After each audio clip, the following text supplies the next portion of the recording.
Эрүүгийн цагдаагийн газрын эдийн засгийн гэмт хэрэгтэйг тэмцэх хэлцээ албан агчид онцгой хэмжээний хохиролтой леурийн гэмт хэргийг илрүүлэн шалгаж эхэлжээ.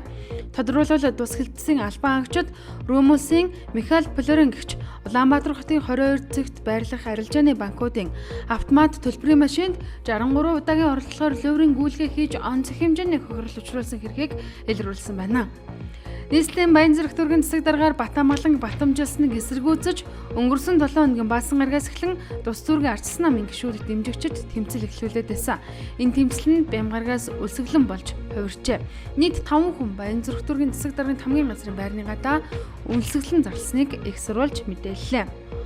Улсын хурлын гишүүн асан эдийн засгийн хөгжлийн сайд асан Батбаяр улсын хурлд харьцсан намын бүлгийн дараасан Гарамгаатар нарыг батлан даллалд гаргаж гадуур байцааж өгнө гэсэн хүсэлтийг өнгөрсөн баасан гарагт өмгөөлөгч нар нийслэлийн прокурорын газарт хандан тавьжээ. Авилгатай тэмцэх газраас Батбаяр Гарамгаатар нарыг өнгөрсөн 2 дугаар сарын 21-ний өдөр байцаалд авчгаад цагдаа орох шийдвэр гаргасан юм а.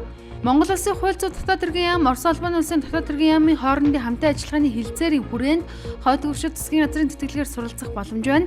Ингэхдээ хууль зүйн дотоод хэргийн сайдын эрхлэх асуудлын хүрээний харьяа, цагдаагийн эрхийн газар, шүүхийн шийдвэр гүйцэтгэх газар, шүүхийн шинжилгээний үндэсний хүрээлэн, хууль сахиулах их сургуулийн захиалгаар 2017-аас 2018 оны хичээлийн жилд бакалавр, магистратураар элсүүлэн суралцуулах сонгон шалгаруулалт зарлаад байна.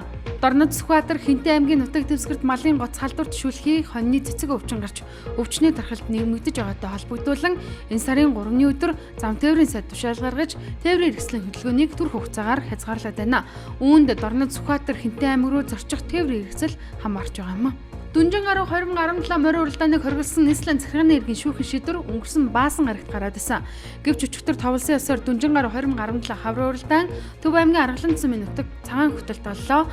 Эрлийн морины уралдаанаар эхэлсэн энэ уралдааны азраг насанд 170 гаруй хүлэг шанс сорсноос Орхон аймгийн Жаргалан цэмийн уяж Баяр Цэнгэлийн зээр дазраг төрүүлжээ. Орон нутгийн сонгуульд Баянзүрх дүүргийн ардчилсан намаас нэр дэвшин өрсөлдсөн төлөөлөгчид ялалт байгуулж олон холсон байдал хотын дарга хууль бус шийдвэр гаргасан. Түүгээр зогсохгүй цагдаа нар иргэд рүүгээ халдаж ардчлалын үнд зүйлийг уландаа гიშгэлээ. Ийм босромгүй үйл явдалтай нийслэлийн ардчилсан нам эвлэрэхгүй тэмцэн. Нийслэлийн цагдаагийн газар Эрдэнэлд сайн дураараа огцрох ёстой хэмээн өнгөрсөн баасан гарагт нийслэлийн ардчилсан намын хэрэглэх газрын дарга нүрдэд мэдэгдсэн байна.